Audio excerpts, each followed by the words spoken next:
Hi, today on the show, I would like to welcome our guest, Amayra Morales. She's an Ayurveda health coach, and I can't wait to talk to her today because we're going to talk about her journey in really getting her health and her life back, how we can regain control of our own health, life, and happiness, the importance of creating a daily routine around health, our focus and energy, and how sleep is so important to part of this process. So I can't wait to have this conversation because I know you're going to get so much out of it for your own lives. Welcome, Amayra. Hi, Kristin. Thank you so much. I'm so excited to be here and to connect with you. Absolutely. Thanks for joining me from Peru. That's amazing. So, can you first tell us, you have a journey that probably, some people can relate to, that they've sort of been on the corporate ladder and found themselves sort of in a not great position, maybe health wise or just stress or whatever, and sort of how your life changed. So, you want to share your journey with us and then what life looks like now? Yeah, sure. So I guess it's been like such a colorful ride full of healing, a lot of self-discovery and reprogramming. And I hope that your audience kind of resonates with it. So for many years, I conformed to societal and parental expectation. So just for a bit of a background, I know you mentioned that I am in Peru now. So I was born here in Peru, and in the 90s, when terrorism broke out, my family and I migrated to Australia, hence my accent. So growing up, there were certain pressures put on me to achieve and become successful, and climbing the corporate ladder was definitely, one of them. So I was in the corporate world for about 10 years, and climbing the corporate ladder felt amazing. I guess because it allowed me to live in a very privileged area of Sydney. I had quite nice things, and I could go on a holiday, once a year. However, I kind of lost myself in the corporate world, and sooner or later, my body was going to let me know. And I guess looking back now, I realized that I didn't really listen to the whispers of the universe. I ignored the little tap that came in the form of indigestion. I had a really weak immune system, so I was constantly getting sick. There was anxiety that, kept creeping up every now and then.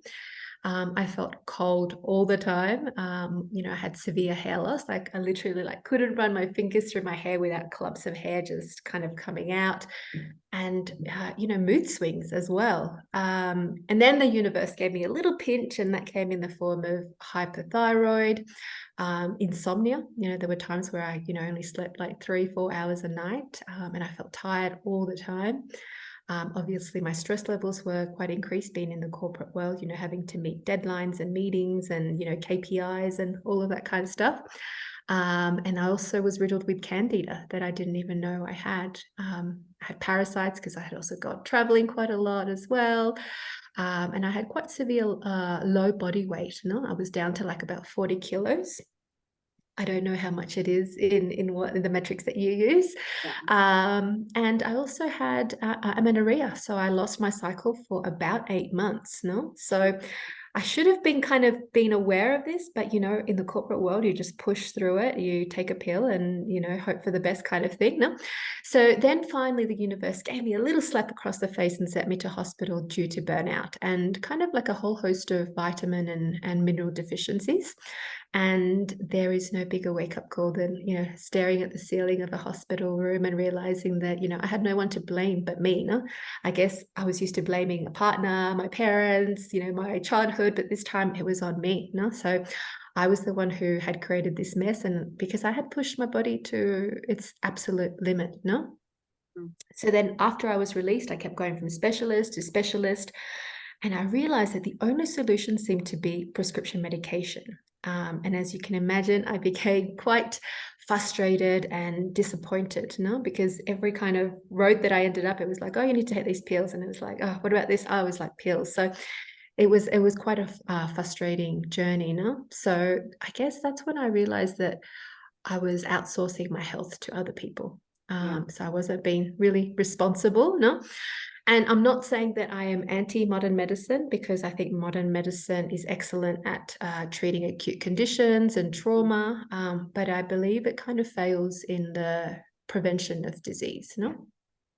So then I remember having this specific conversation with a friend of mine and telling him, like, this is what I'm going through and it's really frustrating. And he said, well, babe, it's on you, Because do you think those specialists are going home to their Bondi mansions, overlooking the water, eating on their Vera Wang plates and just, thinking like, how amazing is life? They're not thinking about you, they're not thinking about poor Myra Morales who like doesn't know what she's, what to do with her health, Right. But meanwhile, you're here like becoming overly frustrated with your health because it's not doing what it's meant to be doing. Your body is not working correctly. And I guess that's when I realized that something had to give, no? So my job was making me sick. I was going through a breakup. I wasn't really enjoying Sydney. And then I kind of started questioning every aspect of my life, as you can imagine. And one thing that I kept thinking was like, is there more to life than going to uni, getting a job, having a family, waiting for my 4 weeks of annual leave a year, paying my taxes, sitting in a nursing home, and then crossing over? And I'm not knocking that journey at all. Right. I just kind of knew that I was kind of hungry for more. Yeah. Yeah. Amazing. Yeah. So anyway, right. So that was sort of the beginning. Well, it was the part of your story, right, where there was a big shift that happens.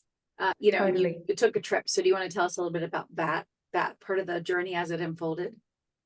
Yeah, so then eventually I had to go back to work after I was released from the hospital and took 2 weeks off. And I remember this particular day when I looked around the office and I said, I actually don't care about this. Like, what am I doing here? No? And that's when I realized that my time in the corporate world was done. No? 2 days later, I resigned, really not knowing what I was going to do next. I kind of started to research yoga teacher trainings in India, but I was like, oh, maybe it's just too much. Maybe I meant to, and that's when the mind starts playing games with you, because it wants to keep you quite comfortable, go back to the corporate world. It's secure, la, la, la. No? And I recall this kind of one of the last conversations I had with my father before I left to go to India, which was very, very heated, And he said, Amayra, nobody likes their job. We're just paying our bills. And I just thought, wow, this is enough for me to like hit that buy button on that flight to Bangalore, India. And that kind of became the beginning of the end for me, So 4 weeks into my trip in India, I got really, really sick.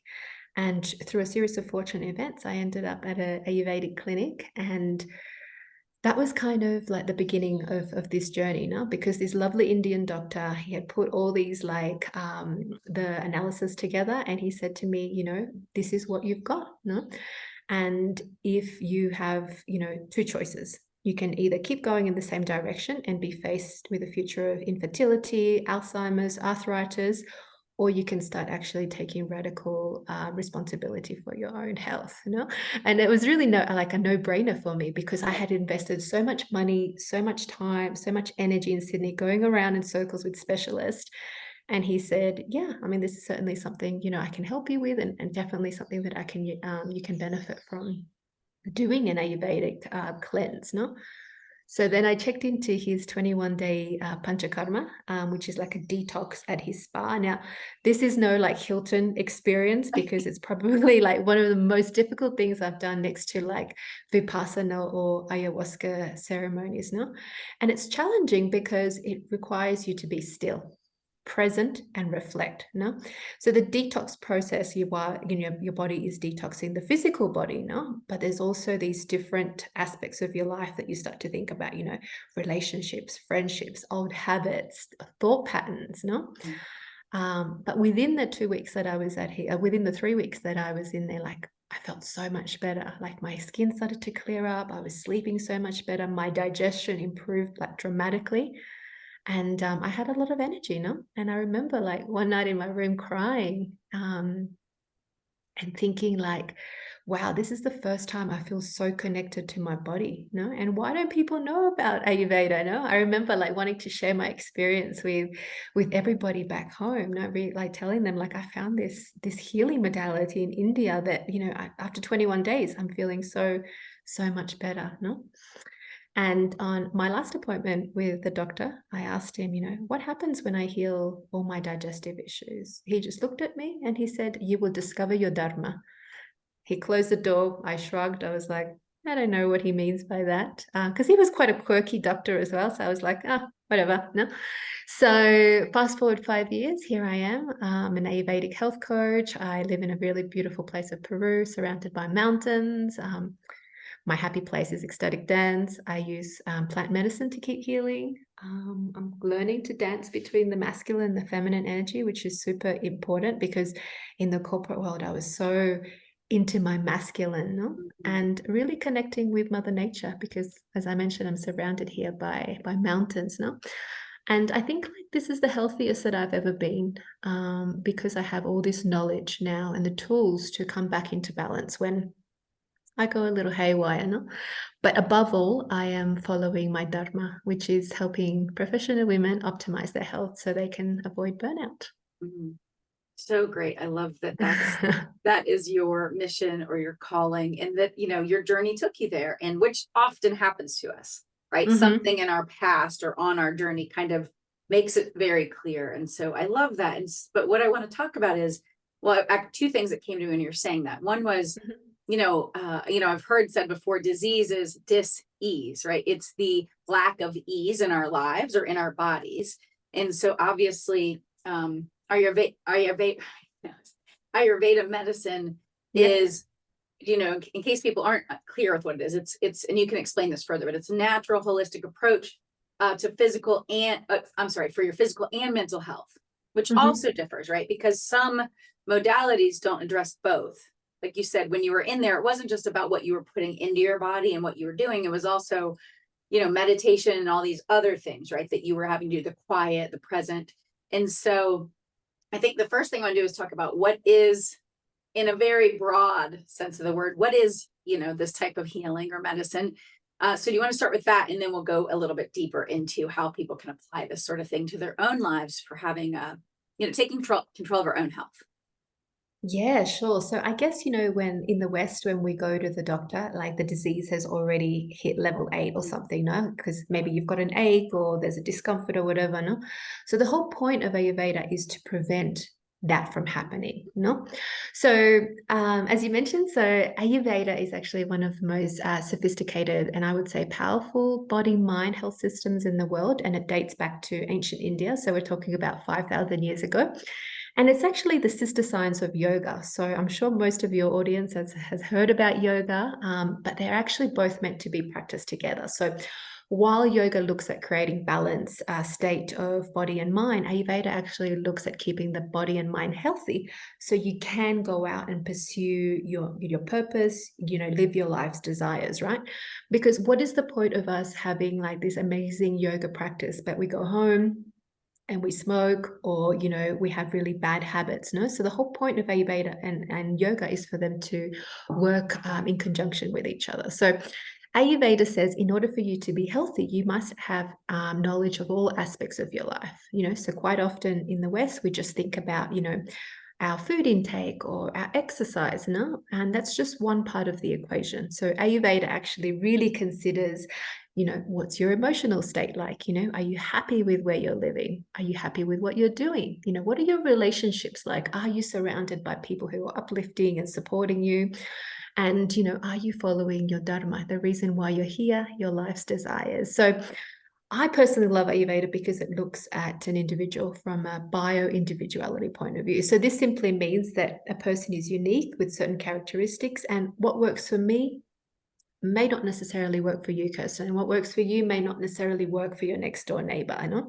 So this is why I really love Ayurveda, I know. And I think Ayurveda can be quite complex and overwhelming, and this kind of turns people off Ayurveda. But when I work with my clients, I encourage really small tweaks for long-lasting results, no? Because I think there's some perception that you need to do like this epic morning like routine, like from today, no? So I really love making like small tweaks, no? And my goal is really to modernize Ayurveda, no? And to make it super easy for people to understand and accessible, and for people to look at sleeping as medicine, their kitchen as a pharmacy, Mother Nature is really healing. So all of these things are within our reach, definitely. So good. Yes, thanks for explaining that. I think that will definitely put it in a clearer perspective or lens for some of the audience. So, I know one of the things, like you just mentioned, that you help your clients with, and I would love to hear more about is, one, why should we be our own health advocates? Why should we stop outsourcing it, like you said, and being reactive to our health and start being preventative? So why should we do that first of all? And then maybe after that, you can jump into what are maybe 2 to 3 simple things we can do to regain control of, basically our happiness and our health. Yeah, so it's really interesting. I think in the West, we're so used to other people doing stuff for us, no? And really, our health is our responsibility, no? I am a health coach, but I'm not doing the work for you. I'm just guiding you and giving you the information, no? So most of my clients that come to me are due to burnout, and they haven't really noticed the first signs, no?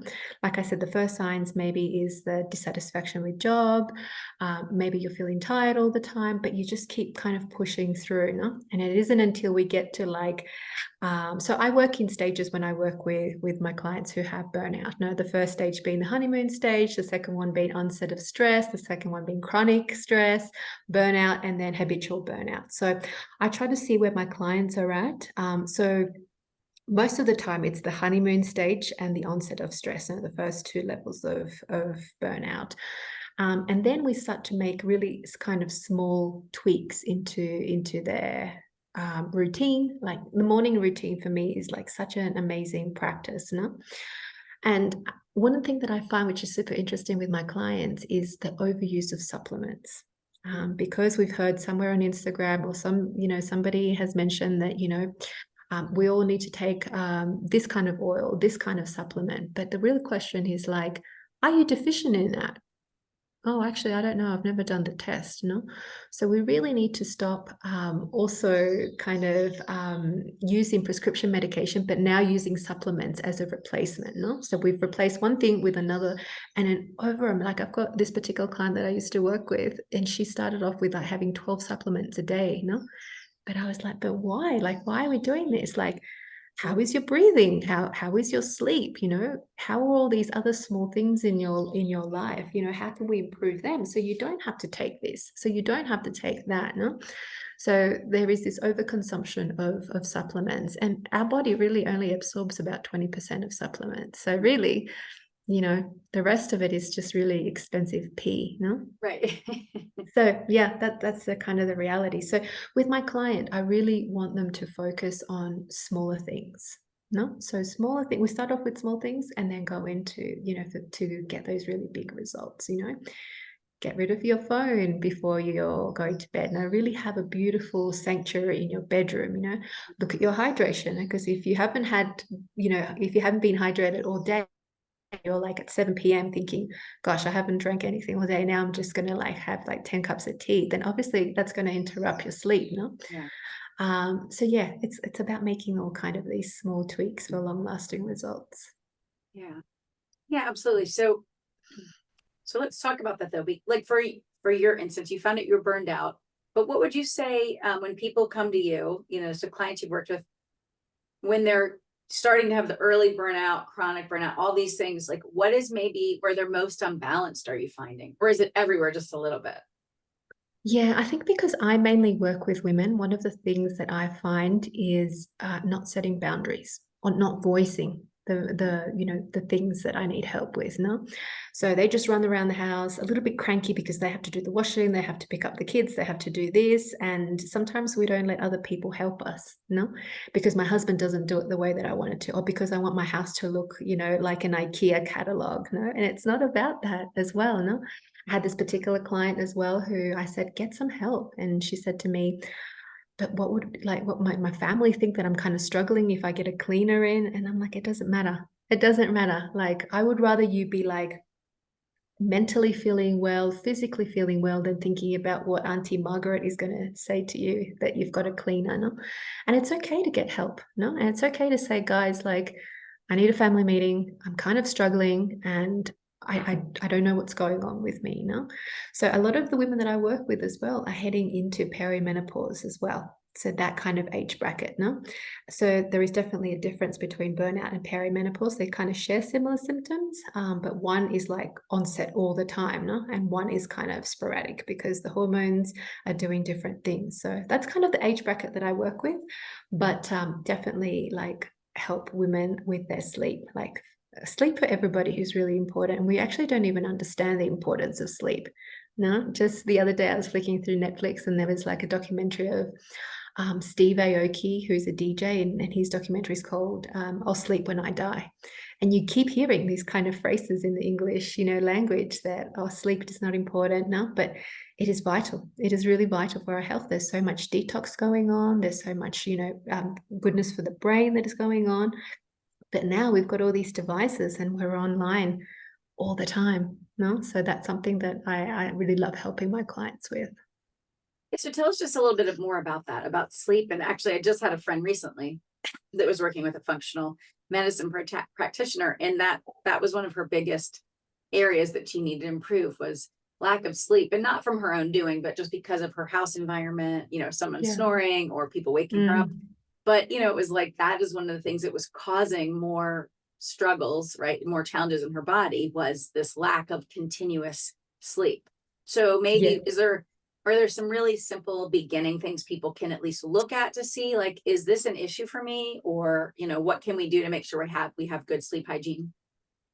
Yeah. And I think in the West, we're so kind of really obsessed with numbers, no? Like how many hours a night should I sleep? How many glasses of water should I drink? Like what are my macros or, just really obsessed with numbers, no? And Ayurveda doesn't really consider numbers. So Ayurveda says, how are you waking up in the morning? No, after you've slept, like, are you waking really like lethargic and still tired? Could you go back to another 10 hours of sleep? Or are you waking up, buzzing, excited for the day ahead? No, so we measure more like what's going on in the body. And I think for me, like one of the biggest things is there's a saying in Ayurveda, and we say that sleep is more important than diet and exercise combined. No, so once you start to get into the science of sleep, you understand exactly why that is. No, but sleeping actually starts when you wake up. No, so if you actually implement a really good solid morning routine and you're eating at exactly the same time each day, you're having breakfast at 8, lunch at noon or 1, and then dinner at 5 or 6. No, you kind of get your body into this habit every single day, and your body knows exactly what to do each day to produce enzymes at a particular time of the day, and it knows that it needs to, rest and digest. But if you're having breakfast one day at 6 and the next one at 9, then you're not having breakfast, your body's actually a little bit all over the place. It's quite confused of what to do each day.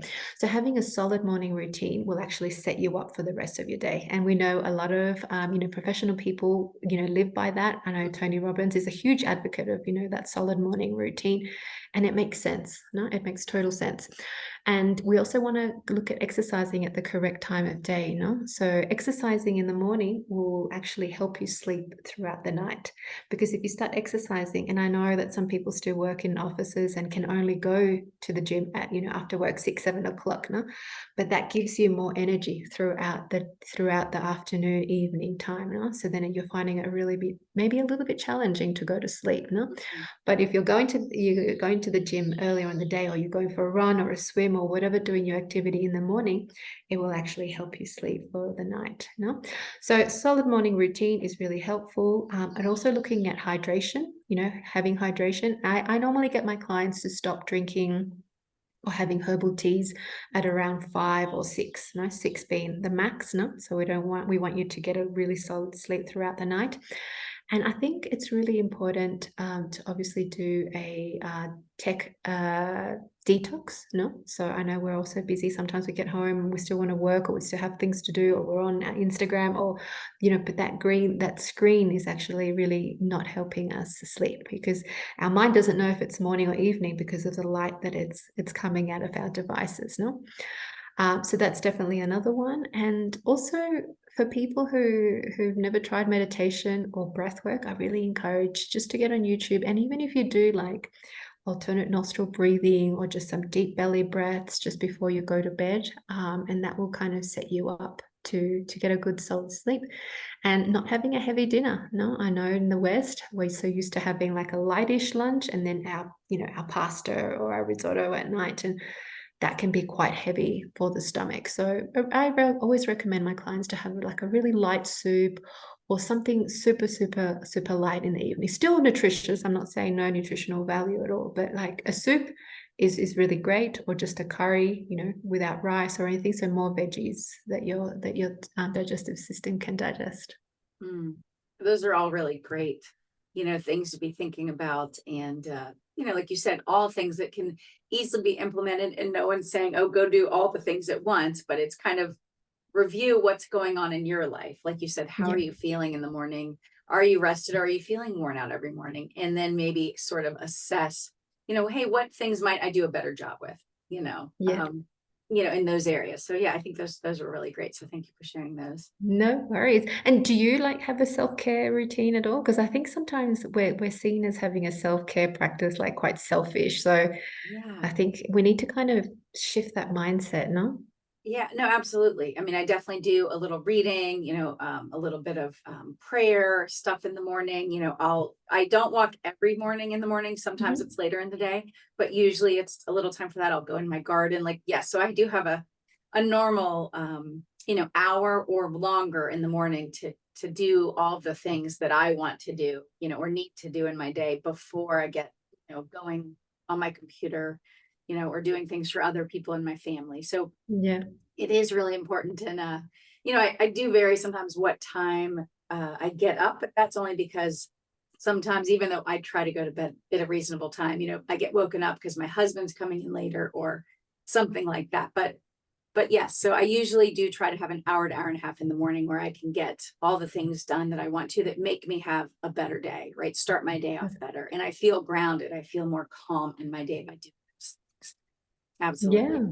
But And you're not sometimes it wrong. is just, Yeah, go ahead. yeah, and sometimes it is just about like, taking off your shoes and just you're standing on the grass for a little bit, having a morning tea. And that's kind of one of my habits that I love to do in the morning.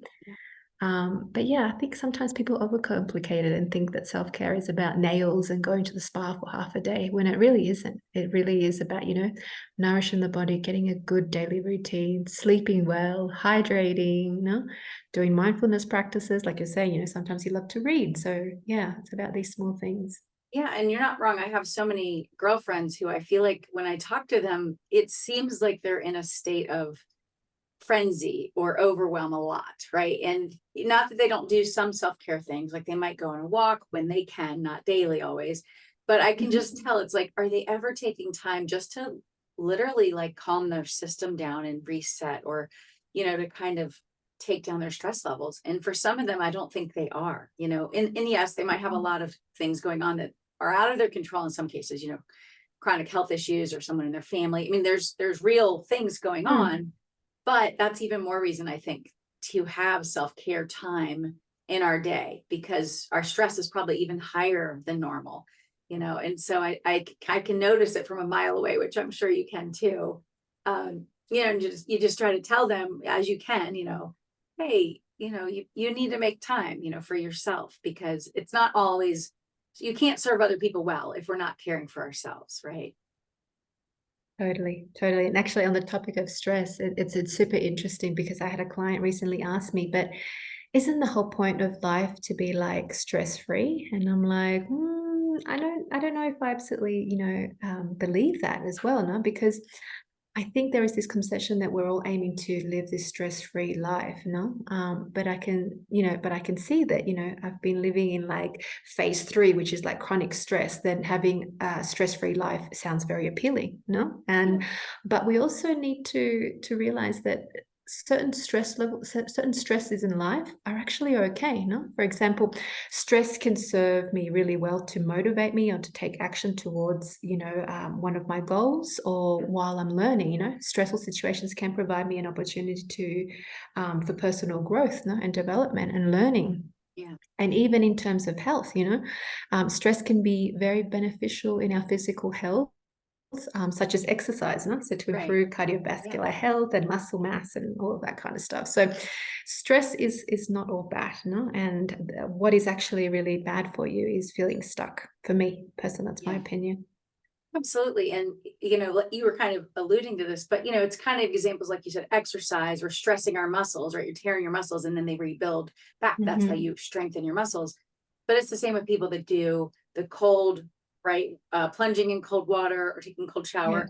It stresses your body, if you want to use that word, but it's temporary, but your body Mhm. actually, it's good for our body, right? In other words, small bits of adversity or stress on ourselves can actually be something that we thrive more in those circumstances, because it's not constant chronic stress, right? This high level of stress. It's, our body adapting. It's really adaptation.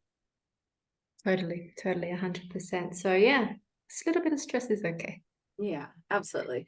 Yeah. And so what else would you just want to share with us about, maybe some people think like, well, yeah, I only do go to the doctor when I have a problem, but I really do want to take control of my health. I want to be more preventative. So they hear the things you're saying about sleep and just about morning routines.